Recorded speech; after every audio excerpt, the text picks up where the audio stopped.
이 한 시간 하나님의 은혜가 더 풍성하게 임하기를 예수님의 이름으로 축원해 드립니다. 오늘 본문에 있는 말씀을 통해서 다가올 천국을 준비하는 성도, 그런 제목 가지고 말씀을 살펴보겠습니다. 지난주에 이제 독일에 비가 왔는데요. 100년 만에 큰 비가 와서 한 도시가 완전히 초토화됐습니다. 이로 인해서 약 120명 정도가 사망하고 통신이 두절되고 철도가 운행이 중단됐다 합니다. 또 지난주에 중국에 비가 왔는데 2m가 왔어요. 비가 2m. 특별히 이제 광저우에 지하철에 물이 들어오게 되면서 12명이 죽었다고 그렇게 되어 있지만, 그 지하철 전체가 사람이 빽빽하게 타 있는 상태에서 물이 갇혔기 때문에 아마 그 안에 있었던 사람들은 다 죽지 않았겠는가 하는 그런 추측을 하고 있습니다.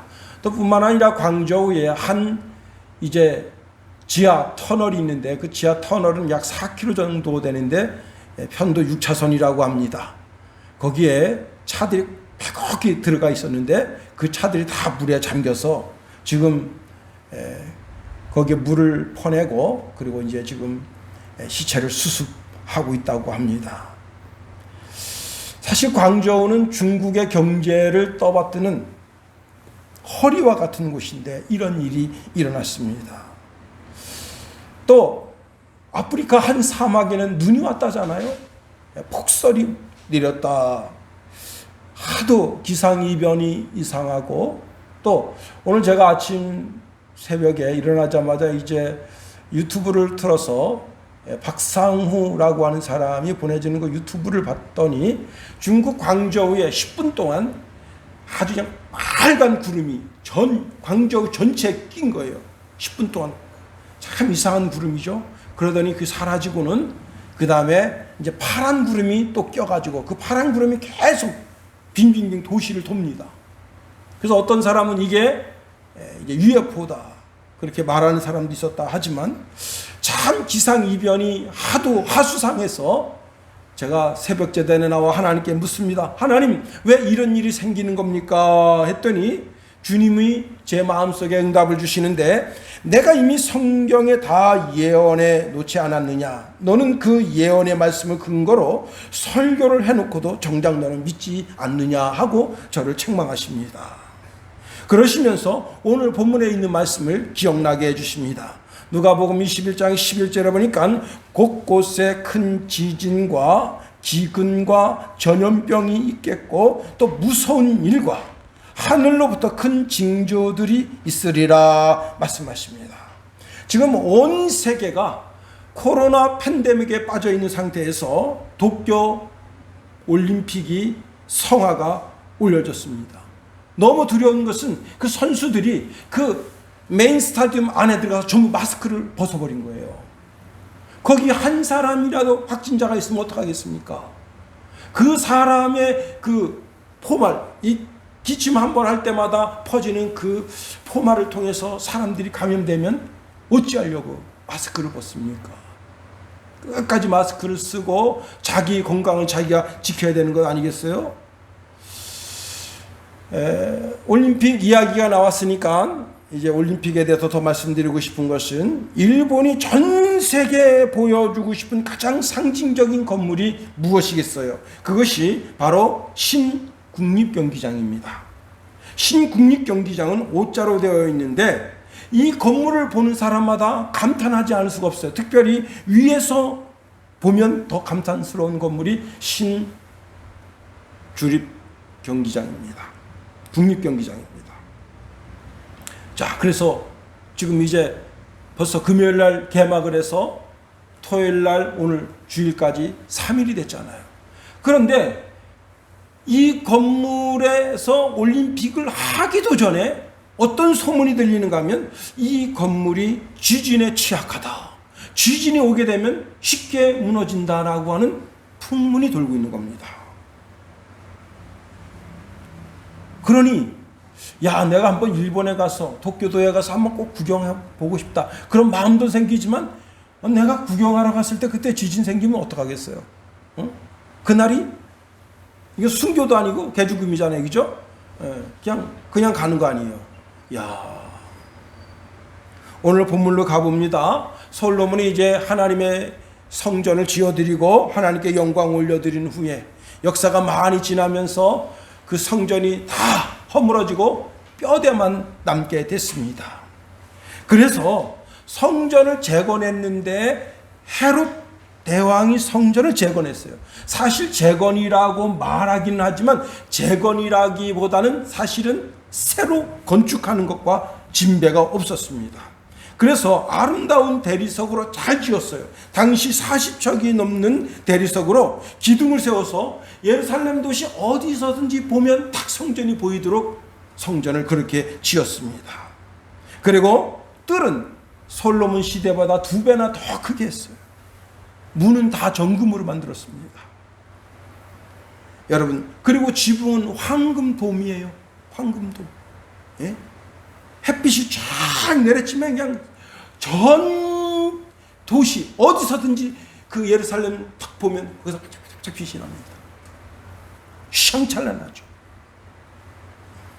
당시에 헤롯은 자기 키보다도 더 큰 황금 포도송이를 만들어서 하나님 앞에 기증하고, 그 다음에 아그리빠 왕은 금쇠사슬을 만들어서 하나님 앞에 기증하고, 각국 나라 왕들이 각종 금으로 하나님께 헌물을 하고, 또 그 시대 영웅들 그리고 이스라엘 내 부호들이 각종 예물을 하나님 앞에 영광을 올려드려서 여러분 성전 안팎으로 다 금으로 치장한 거예요. 금. 웬만하면 다 금이에요. 그러니 그 가치가 얼마나 대단합니까? 전 세계에 황금으로 된 집이 어디 있겠어요? 그런데 이때 당시에 황금으로 된 집이 있습니다. 근데 우연찮게 제자들과 함께 올라가는데 우연찮게 황금돔이 딱 보이는데 한 사람이 말합니다. 아름다운 돌과 헌물로 장식된 저 성전을 보세요. 얼마나 대단해요. 그랬더니 예수님께서 그 성전의 미래를 내다보십니다. 그리고는 말씀하십니다. 6절 말씀 우리 다 같이 한번 읽어봅니다. 6절 시작. 너희 보는 이것들이 날이 이르면 돌 하나도 돌 위에 남지 않고 다 무너뜨려지리라. 여러분, 머지않은 장래에 이 성전은 돌 하나의 돌도 남지 아니하고 다 무너지게 된다. 이 성전이 여지없이 파괴가 된다. 그런데 그게 종말의 끝이 아니고 종말의 시작이라는 거예요. 시작, 포인트. 종말의 시작이다. 자, 그렇습니다. 그래서 제자들이 또 물었어요. 선생님, 그러면 어느 때에 이런 일이 있겠사오며 이런 일이 일어나려 할 때 무슨 징조가 있겠습니까? 하고 예수님께 질문을 했더니 예수님께서 주시는 답변이 오늘 본문의 말씀인데, 그 중에 아주 의미심장한 말씀이 어떤 말씀인가 하면 11절 말씀입니다. 여러분 11절 말씀 제가 읽어드립니다. 곳곳에 큰 지진과 기근과 전염병이 있겠고 또 무서운 일과 하늘로부터 큰 징조들이 있으리라. 우리가 오늘 본문에 있는 말씀을 통해서 특별히 8절 말씀을 통해서 은혜를 나누고자 합니다. 첫 번째 우리가 먼저 생각할 것은요, 주님의 재림이 가까우면 가까울수록 우리가 뭘 해야 되느냐? 미혹에 빠지지 않도록 주의하래요. 우리 한번 8절을 다 같이 한번 읽어봅니다. 시작. 이르시되 미혹을 받지 않도록 주의하라. 많은 사람이 내 이름으로 와서 이르되 내가 그라 하며 때가 가까웠다 하겠으나 그들을 따르지 말라. 예, 미혹을 받지 않도록 주의하라 하는 겁니다. 한 4, 5년 전에 이제 마천동, 서울 마천동에서 시찰회를 하고 점심을 먹으러 가는데, 그때 제가 선배 목사님 차를 운전하게 됐습니다. 목사님이 하시는 말씀이, 내가 이 동네를 잘 아니까 그냥 가자. 그래서 내비를 찍지 않고 이제 가게 됐습니다. 한 2.7km 정도를 갔는데 그 선배 목사님이 대충 여기인데 못 찾겠네. 그러니 내비를 찍자. 그래서 주소로 내비를 찍었어요. 그리고 검색하고 이제 목적지까지 인도해 달라고 그렇게 눌렀는데 내비가 대답하는 게 뭐냐면 이렇게 대답합니다. 목적지에 도착했으니 안내를 마칩니다. 아니 지금 눌러서 주소를 누르고 검색하고 그리고 그걸 눌러서 인도해달라 했더니 목적지에 도착했다는 거예요. 그랬더니 선배 목사님들이 야 김용호 목사 말이야 IT의 최강자, 우리 노예에서 최강자 그렇게 자랑하는 친구인데 어떻게 그 내비 하나 못 찍어서 그렇게 하지? 그래서 제가 좀 부끄럽더라고요. 그래서 그럼 제가 핸드폰으로 이제 카카오 내비를 찍겠습니다. 카카오 내비를 찍어가지고 인도해달라고 딱 눌렀더니 목적지에 도착했습니다. 그러는 거예요. 너무 이상하잖아요. 그래서 제가 그 선배 목사님들한테 목사님들 목적지에 도착한 것 같습니다 했더니 식당이 없는데 무슨 쓸데없는 소리를 하느냐. 그래서 이쪽은 식당이 없어요. 그래서 저 반대쪽을 보니까 반대쪽에 식당이 있는데 먼저 오신 목사님들이 거기서 내려서 가는 거예요. 여러분, 목적지를 치니까 목적지를 도착했다. 목적지까지 엉뚱한 길로 가지 아니고 꼿꼿하게 와서 잘 온 것이 얼마나 감사합니까? 시내 길은요, 한번 잘못 들어가면 막 뺑뺑뺑 돌아야 돼요. 그랬더니 저쪽에 건너편에 있는 목사님들이 목사님 그 옆에 주차장에다 주차하세요. 주차 딱 하고 횡단보도 건너가서 식사를 맛있게 했습니다. 길을 잃지 않도록 주의해야 됩니다. 길을 잃지 않도록. 여기 오늘 본문에 미혹을 받지 않도록 주의하라고 하는 말을 직역하면 길을 잃지 않도록 주의하라. 밥 먹으러 가는데도 목적지를 분명히 알고 그 목적지에 가는 게 중요하죠. 길을 잃지 않는 게 중요하죠. 아주 오래전에 우리 성찬이가 고등학교 1학년인가 2학년 때 광화문에서 이제 선생님하고 모여서 거기에 있는 고적지 구경하러 갈 때가 있었어요. 갔는데 선생님이 전화가 왔어. 아버님, 성찬이가 아직 도착 안 했네요. 그래서 거기 지금 도착할 시간 됐습니다. 그런데 그 광화문이요, 나가는 그 구멍이 얼마나 많은지 몰라요. 그래서 11번 개찰구로 나오라고 했는데 13번인가 12번인가 어디 글로 나가는데 그 거리가 몇백 메다예요. 몇백 메다. 못 찾아요. 절대 못 찾아요. 그래서 선생님 오라는 개찰구로만 나가야 돼. 얘는 딴 데 가서 찾는 거예요. 그게 있나? 없지. 길을 잃지 않도록 주의해야 됩니다. 그렇습니다. 등산하다 길을 잃으면 어떨까요? 제가 대학 1학년 때 이제 선배님들하고 소요산에 등산을 갔어요. 참 재밌었어요. 대학 1학년 때 아무것도 모르잖아요. 선배들이 사차포 그 다음에 인디안 밥하고 전철 타고 가면서 거기서 그런 놀이하고 내려서 또 소요산까지 가고 거기서 그냥 또 김밥 먹고 그런데 오후 한 2시쯤 됐는데 산에 올라가서 이제 그 보물찾기에서 한 사람당 선물 하나씩 다 주는 거예요. 그거 좋더라고. 난 선물 주는 게 좋더라고. 어디 가서든지. 선물을 받고 이제 그렇게 참 놀고 한 4시 반쯤 거기서 하산 예배를 드리고 내려왔는데 한 자매가 형제님들, 저 사실 오늘 오면서 회수권, 그때 당시 회수권이 하나가 120원이에요. 그러니까 지금 1200원 정도 한다면 그거 하나 내면 자기가 가고 싶은 구역을 가는 거야. 그러니까 여러분 얼마나 비싼 거예요. 그걸 10만 원어치 샀는데 그게 없어진 거야. 그래서 형제님들 나 그거 없어졌는데 거기 그 보물찾기 하는 그 현장에 마음 없어 떨어진 것 같습니다. 그래서요 제가 갔다 오겠다 그랬어. 그랬더니 선배님이 나도 같이 가자. 저는 이제 산 사람이잖아요. 강원도 산 사람이니까 산을 얼마나 잘 탑니까? 근데 그분은 도시 사람이잖아요. 안산 분인데 산 되게 못 타더라고. 하여튼 그래서 그냥 진짜 제가 다람쥐처럼 손살같이 해서 45분 만에 목적지까지 올라갔어요. 사방팔방 다 뒤졌어. 없어. 아무리 뒤져도 없어. 아무것도 없어. 쓰레기도 뭐고 아무것도 없어. 그래서 이제 선배님한테 아무것도 없는데 내려가야 되겠습니다. 그랬더니 6시가 된 거예요. 6시. 저녁 6시. 깜깜합니다. 근데 저기서 살려주세요. 길을 잃었어요. 와, 여기서부터 이 등 뒤서부터요, 이게 세포, 모든 세포가 쫙 일어나고 여기서 여기 이 머리 뒷목이 쫙 당겨지는데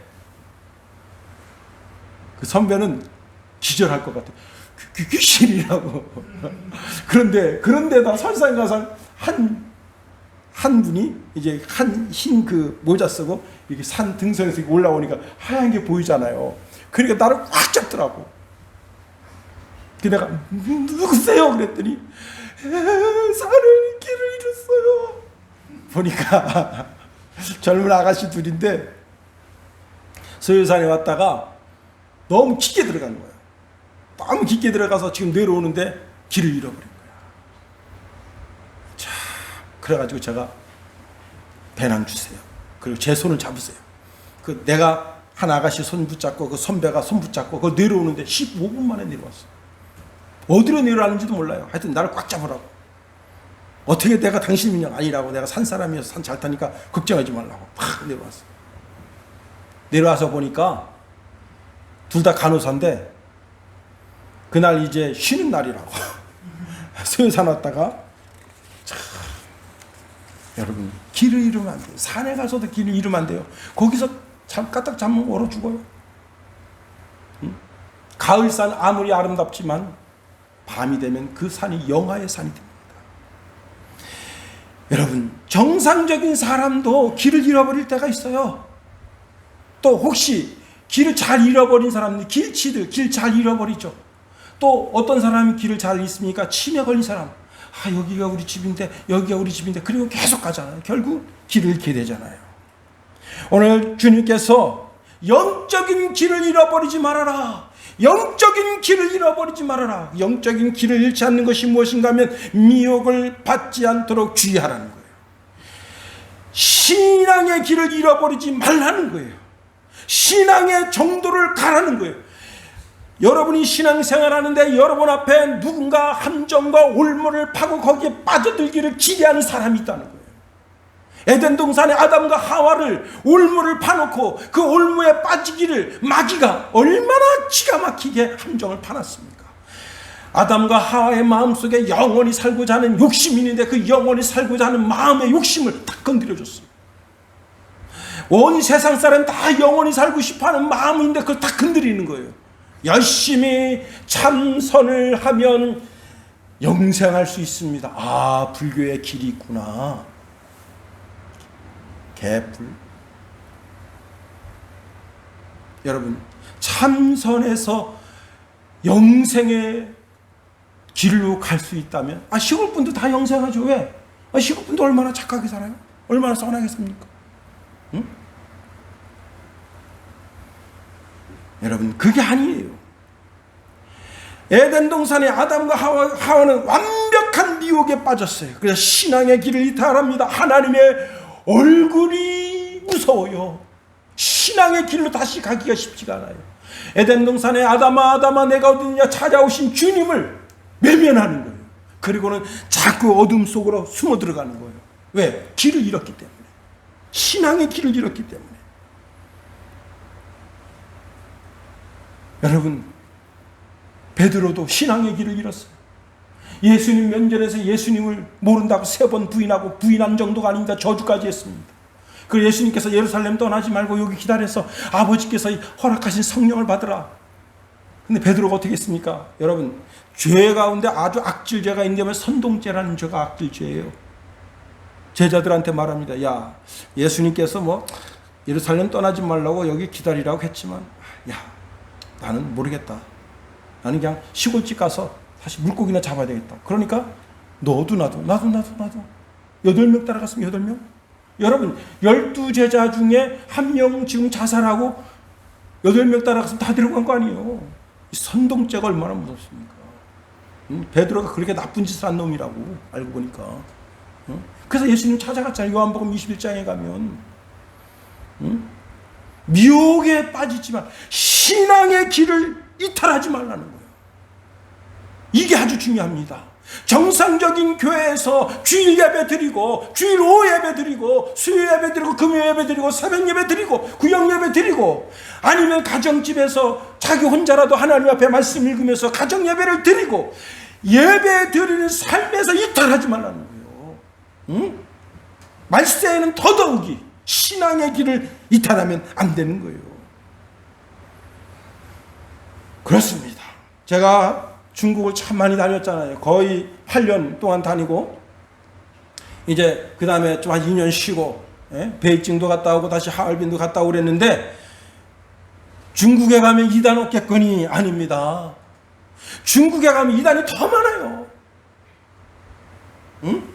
우리나라에 있는 이단들, 통일교가 가서 활개를 치고, 여호와 증인들이 와서 활개를 치고, 동방신기가 와서 활개를 치고, 동방정교가 활개를 치고, 이야, 참말로. 그래서 저랑 같이 사역하시는 이정호 목사님이 가슴을 치는 거예요. 그 지도자가 돈 몇 푼 때문에 지금 이단에 넘어간 거예요. 어? 그 돈 몇 푼 때문에. 내가 돈이 더 있으면 그 지도자 사례비를 한 달에 5만 원, 한국 돈은 5만 원밖에 안 돼요. 5만 원 정도 지도해 줘서 그 교회를 살릴 것 같아요. 거기 뭐 가슴 아픈 이야기가 많이 있습니다만, 가슴 치면서 괴로워하는 거예요. 끝까지 돈 5만 원, 한국 돈 5만 원 그 돈이 아니잖아요. 근데 중국에서는 그게 큰 힘이란 말이야. 그거 5만 원 때문에 중국 거기 이단들이 내가 너 5만 원 매달 지원해 줄 테니까 우리로 와라. 예, 돈이면 그냥 다 팔아버려. 참 기가 막히고요. 그 교회 하나 지도자 하나 세우려고 그냥 그렇게 십수년 공을 들여서 세워놨는데, 어느 정도 커서 성도가 20, 30명 되면 이단으로 넘어가고.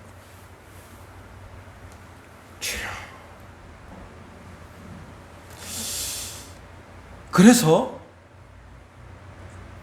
자기를 알아야 돼.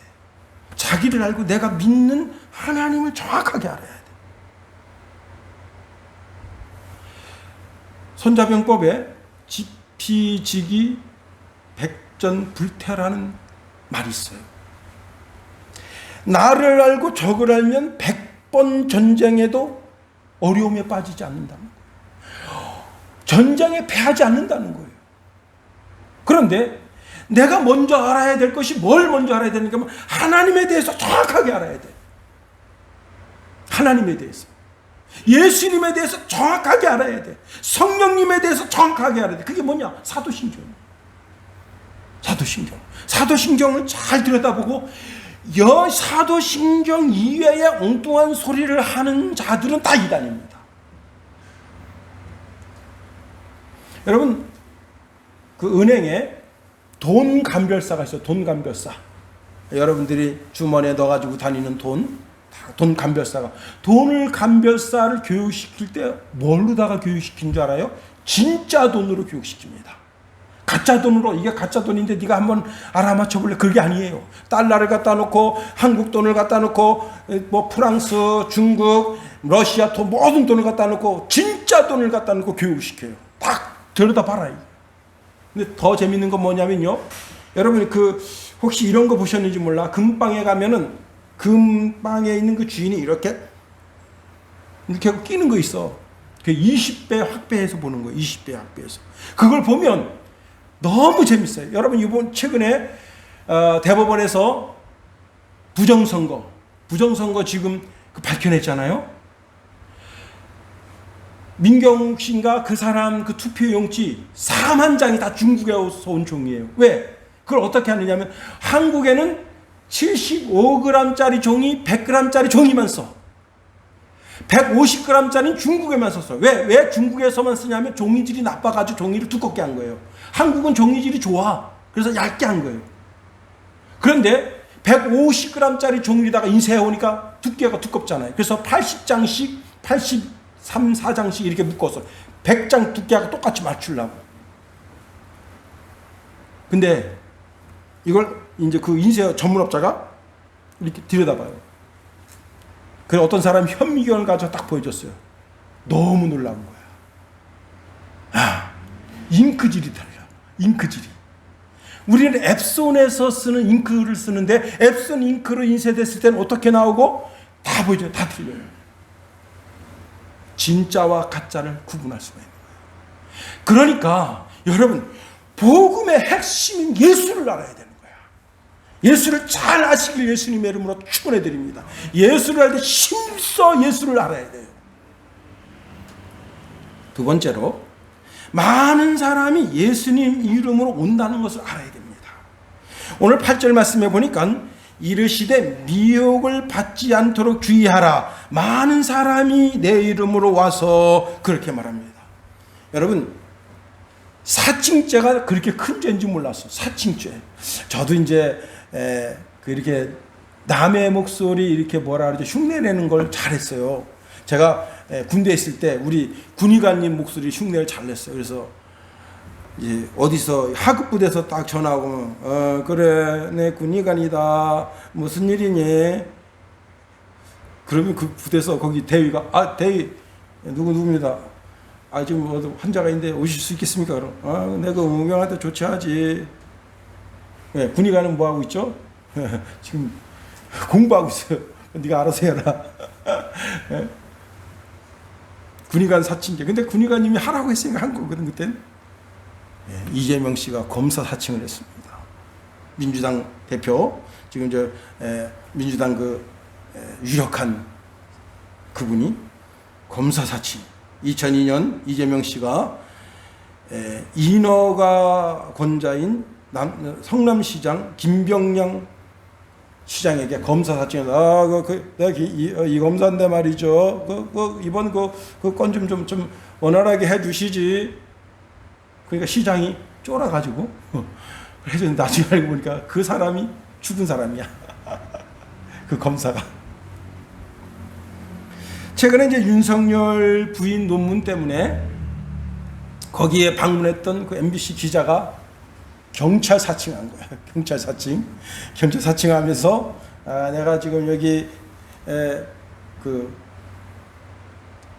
이름도 잊어버려. 그 도시 경찰서 수사과장 누군데 누구 좀 바꿔줄 수 있습니까? 하니까 좀 이상하거든. 그래가지고 윤석열 씨 그쪽에다 제보를 해서 나중에 알고 보니까 MBC 기자인데 그래서 결국은 2년형 받았어요. 그 기자는. 그리고 그 자리에서 물러났습니다. 여러분 세상에도 사칭죄가 되게 강하더라고.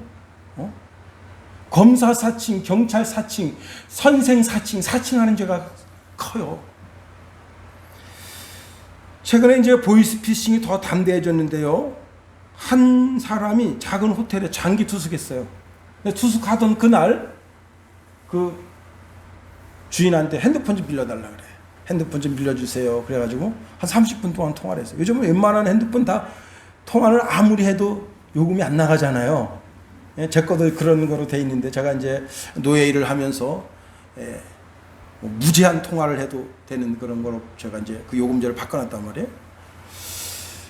그러니까 이제 그 주인이 아무 생각 없이 그걸 빌려준 거예요. 그래서 이제 한 30분 통화하고 핸드폰을 돌려줬습니다. 아무 일 없었어요. 근데 이 사람이 한 달 정도 있다가 이제 내가 지금 여기 일이 마감이 돼서 다른 데로 가야 되는데 핸드폰 좀 잠깐 빌려줄 수 있겠습니까? 그러니까 그렇게 하라고. 왜 저번에도 빌려줬다가 30분 쓰고 아무 문제 없었잖아요. 그래서 핸드폰을 빌려 1시간 만에 갖다 줬어. 이 사람은 그동안 숙박비 밀린 거, 그 다음 식대 밀린 거, 그 다음에 서비스까지 해가지고 20만 원 더 얹어주면서 그동안 고마웠었다고. 그리고 모든 문제가 해결되고 깔끔하게 해결됐는데 3일 있다가 갑자기 통장에 당신 그 통장에서 800만 원 인출됐습니다. 이게 날라온 거예요. 알고 보니까 이 사람이 1시간 동안 핸드폰 빌려서 뭘 했냐. 이 사람 통장에 있는 돈을 여기서 여기로 인출하는데 3일 후에 인출하도록 그렇게 하는 거야. 여러분 누가 핸드폰 빌려달라고 하면 어떻게 해야 되겠어요? 이야 참 기가 막혀요. 응? 자, 그래 핸드폰 빌려줘서 800만 원 털린 거예요. 그래서 경찰에 신고했는데 나중에 알고 보니까 이 사람이 가는 데마다 그렇게 하는 거야. 가는 데마다. 예? 자, 핸드폰 빌려줘서 800만 원 털려서 그렇게 됐으니까 다행이지. 만일 영혼이 털렸다면 어떡하겠어요? 여러분의 영혼이. 예? 여러분의 영혼이 이단에게 탈탈 털린 거야. 응? 그러면 어떡하겠어요? 여기 보니까 많은 사람이 내 이름으로 온다는 거예요. 예수님의 이름을 사칭한다는 거예요. 거룩한 사도로 사칭한다는 거예요. 응? 하나님의 이름을 가지고 사칭한다는 거예요. 거룩한 예언자를 자청한다는 거예요. 그리고 우리의 영혼을 도둑질해 가는 거예요. 돈 800만 원 그까지가 없어진 건 열심히 일하면 다시 벌 수 있지만 내 영혼이 탈탈 털려서 마지막 최종 여기가 천국 문인 줄 알고 문을 딱 열려고 그 문을 열어보니까 그게 지옥 문이면 어떡하겠냐 말이에요. 응? 그렇습니다.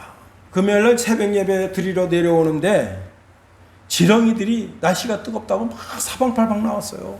오늘 새벽에도 마찬가지야. 얼마나 많은 지렁이들이. 막 그 횡단보도 그 뜨거운 데서 막 고통당하니까 우리 사모가 너무 불쌍하다고 긴 막대기 갖다가 이렇게 건져서 숯불에 갖다가 넣어준 거예요. 근데 그때는 한두 마리였으니까 그렇게 넣어줬지. 오늘 새벽에는 수십 마리가 나와 있는 거예요. 어제 얼마나 뜨거운지. 지렁이들도 뜨거워서 못 살겠다. 흙 속이 너무 뜨거워서 못 살겠다. 다 나온 거예요. 흙 속에서 나와서 흙으로 좋은 데로 갔으면 문제가 안 되는데 아스팔트로 나온 거예요. 그러니 거기서 고통당하다가 말라 죽는 거예요. 교회에서 조금 시련이 있고 역경이 있고 집사가 또 성도가 목사가 또 조금 싫은 소리 했다고 해서 난 여기 못 살아. 아니, 교회가 여기 아니면 없어. 그리고 딴 교회로 간다고 갔는데 그게 이단으로 갔어. 결국은 거기서 고통받다가 그 영혼 그렇게 망가지면 그 누구 책임이에요? 그렇습니다. 여러분, 사람들이 이상하게 자기 마음을 알아주는 이단들에게 자기 마음을 알아주는 무당에게 잘 속아 넘어가요. 자기 영혼을 거기다 의탁합니다. 우리의 영혼의 구주이신 하나님께 내 영혼을 의탁해야지 왜 사람에게 의탁합니까? 사도 요한도 당시에 많은 이단 적그리스도가 있었다고 고백하고 있습니다. 이들은 제자들과 함께 같이 제자들 속에 섞여 있어서 처음에는 몰라봤지만 나중에 알고 보니까 소속이 달라요. 소속이. 그래서 요한일서 2장 22절 24절에 이렇게 말하고 있습니다. 거짓말하는 자가 누구냐? 그리스도께서 그리스도이심을 부인하는 자가 아니냐?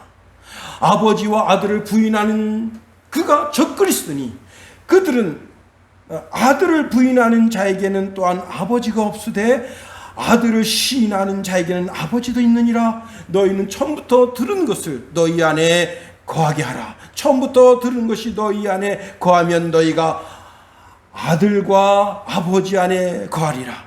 그가 우리에게 약속하신 것이 이것이니 곧 영원한 생명이니라.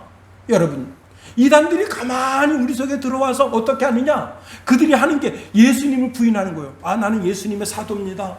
나는 예수님의 제자입니다. 나는 목사입니다. 나는 전도사입니다. 나는 내가 신학 공부하고 평생 하나님 앞에 정결하게 살기 위해서 저는 목사직을 받지 않았어요. 그런 사람 있어요? 실제? 네, 저는 목사직을 받지 않았습니다. 그래서 전도사예요. 그래서 야, 신령해 보이는데? 응? 야, 목사직 받으면 교만하고 막 이상한 짓 하고 그렇게 못된 짓 하고 그런 사람들이 많아서 저는 목사직을 안 받았습니다. 그래서 진짜 야, 저도 처음에는 그 사람이 신령해 보이더라고. 와, 하나님 위해서 하나님 영광에서 목사직을 안 받았구나. 그런데 제가 어디 가서 거기 참 그 신령한 전사님 계십니다 그랬더니 정신 차려 이 사람아. 아주 굉장히 유명한 이단 중에 하나야. 목사를 왜 안 받아? 목사 받았는데 안 받았다고 거짓말하면서 지금 사람들 홀기는 거야. 그러더라고요. 그게 어디냐면은 인천에서 그 안산 넘어가는 그 길 쪽에 있어요. 지금 하도 오래돼가지고 찾아가라 못 찾아가겠는데 하여튼 제가 인천에 있을 때 거기 그 기도원에 갔었어요. 여자 전도사님인데 아주 진짜 신령해 보였어요. 그런데 그 끝이 뭐냐? 예수님이 그리스도이신 것을 부인하고 메시아인 것을 부인하고 내가 메시아인데, 하나님을 부인하고 내가 하나님인데. 여러분, 결국은 우리의 영혼을 훔치는 거예요. 우리의 영혼을 저 지옥문을 열도록 우리를 인도하는 거예요. 우리 삶에 조심할 것이 얼마나 많습니까? 자, 그러니 정통교단에서 신앙생활을 해야 돼요. 어딜 가든지 정통교단을 찾아야 되는 거예요. 정통교단에 있는 목사들은 이상한 짓거리를 하지 않아요. 내가 속한 교단이 어느 교단이고 그 목사님이 어떤 일을 하시는가를 자세히 들여다봐야 돼요. 정통교단이가 아닌가를 잘 봐야 됩니다. 그 이단에 빠지지 않는 지름길 중에 하나예요. 예수 그리스도를 믿으면 구원받는다, 이 평범한 진리를 정통교단은 부인하지 않습니다. 그게 때로는 교파가 이럴 수 있어요. 장로교, 감리교, 성결교, 오순절, 침례교, 무슨 교단이든지 간에 예수 그리스도를 믿으면 구원받는다라고 하는 평범하고 단순한 진리를 부인하지 않습니다. 그런데 이단들은 반드시 예수 믿어서 구원 못 받아. 새로운 영을 받아야 돼. 새로운 말씀을 받아야 돼 하고 이상한 걸 주입하는 거예요.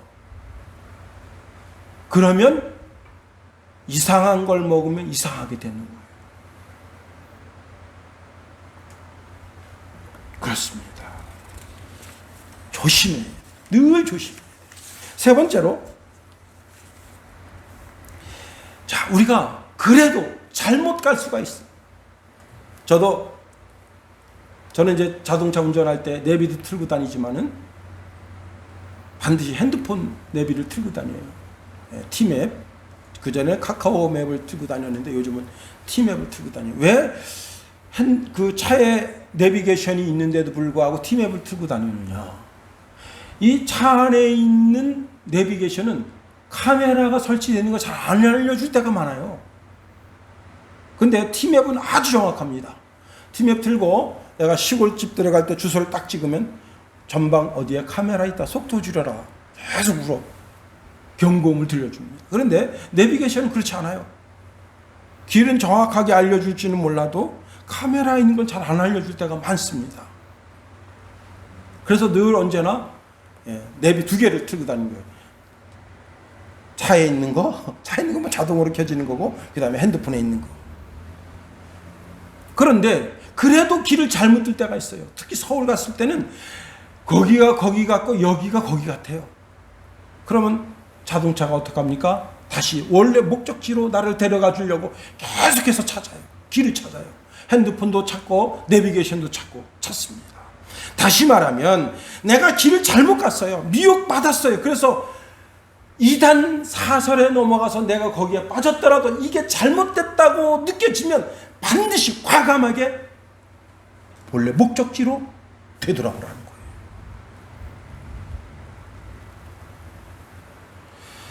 자, 마지막 때는 난리와 난리의 소문이 있겠고, 곳곳에 지진이 있고 기근이 있고 전염병이 있고 무서운 일들이 있고 하늘에 큰 징조가 있고 교회가 전 세계적으로 핍박을 받는 그런 일이 생깁니다. 오늘 보면 10절 11절에 보니까 또 이르시되 민족이 민족을 나라가 나라를 대적하여 일어나겠고 곳곳에 큰 지진과 기근과 전염병이 있겠고 또 무서운 일과 하늘로부터 큰 징조들이 있으리라. 여러분, 지금 민주당이 교회 폐쇄법을 만들어 가지고 12월 30일부터 법을 적용시키겠다는 거예요. 감염법에 의해서 교회를 폐쇄시키겠다. 참 민주당 난리 났습니다. 이 사람들 왜 그런지 몰라요. 진짜 완전히 공산당인가 봐요. 빨갱이.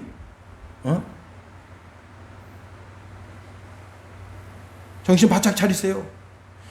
중국이 지금 전 세계가 중국이 왜 저렇게 막 물난리로 인해서 고통당하고 왜 저러는가? 3년 전에 뭘 했죠? 우한에 십자가를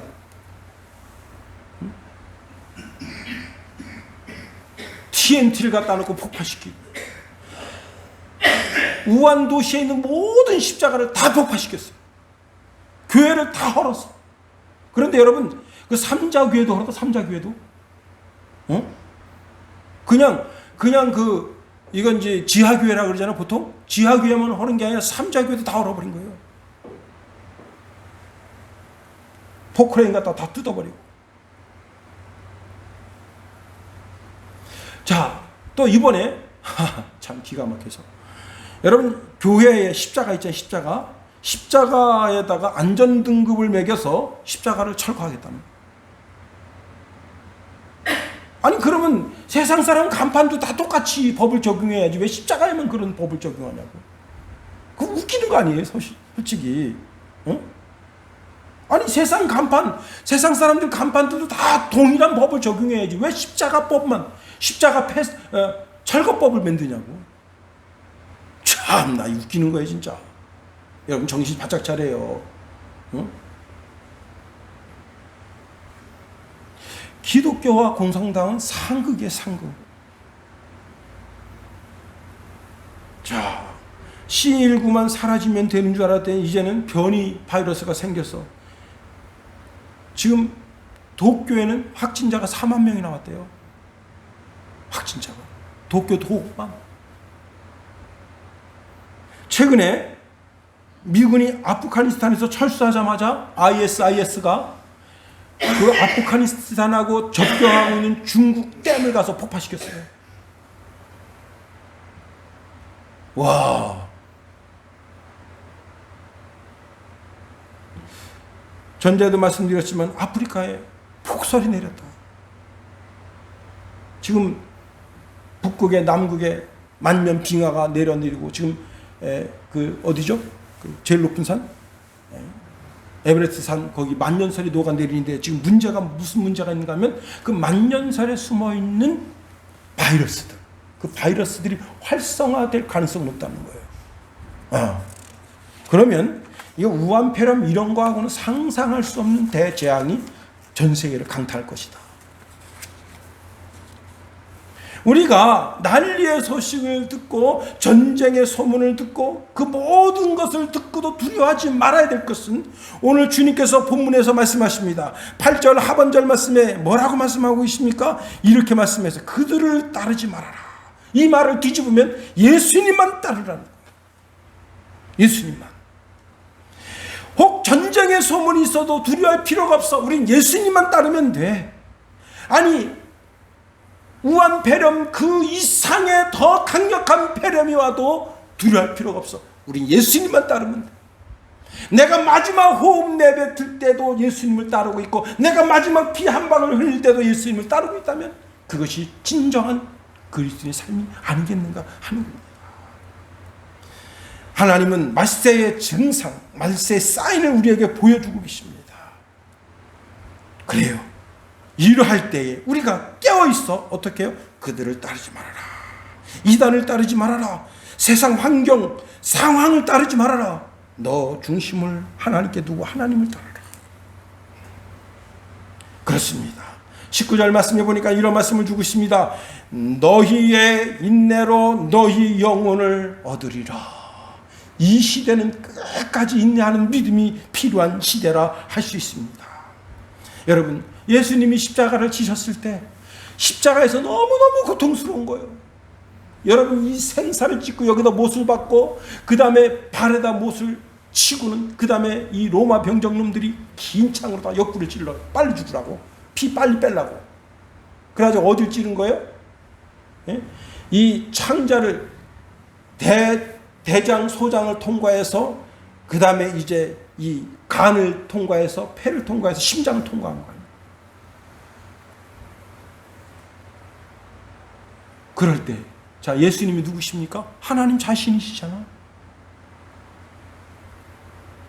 십자가에서 뛰어내릴 수가 있는 거예요. 하나님의 신성이 발동되면. 근데 예수님 그렇게 안 하신 거예요. 왜? 내 모든 물과 피를 흘려 온 인류를 구원할 수 있다면 기꺼이 내 모든 물과 피를 흘리겠다. 그 인내로 온 인류를 구원하는 구원의 길을 여신 거예요. 성도도 예수님을 바라보면서 끝까지 인내하는 인내가 필요합니다. 그 인내로 자기 구원을 이루게 되는 겁니다. 여러분, 십자가는 수치와 고통과 고난이에요. 우리가 예수님을 따르는 그 길이 수치와 고난과 고통의 길일 수가 있어요. 그래도 우리는 끝까지 주님을 따라야 되는 거예요. 우리가 더 급변하는 시대 속으로 빠져들어갈 수가 있어요. 그래도 십자가를 바라보고 예수님 바라보면서 여러분의 신앙이 결코 흔들리지 않는 저와 여러분의 신앙이 될 수 있기를 예수님의 이름으로 축원해 드립니다. 기도하겠습니다. 하나님, 우리를 붙드시며 인도하여 주소서. 주의 크고 강한 능력의 손으로 붙잡아 주셔서 말세 지만에 온전히 그리스도 예수를 바라보며 신앙 가운데 나아가는 모든 주의 백성 다 되게 허락하여 주소서. 주여, 오직 예수님만 바라보게 하소서. 오직 예수님만 마음에 품게 하소서. 예수님이 원하시는 길로만 우리의 신앙의 길이 열려지게 하소서. 예수님의 이름으로 감사하며 기도하옵나이다. 아멘.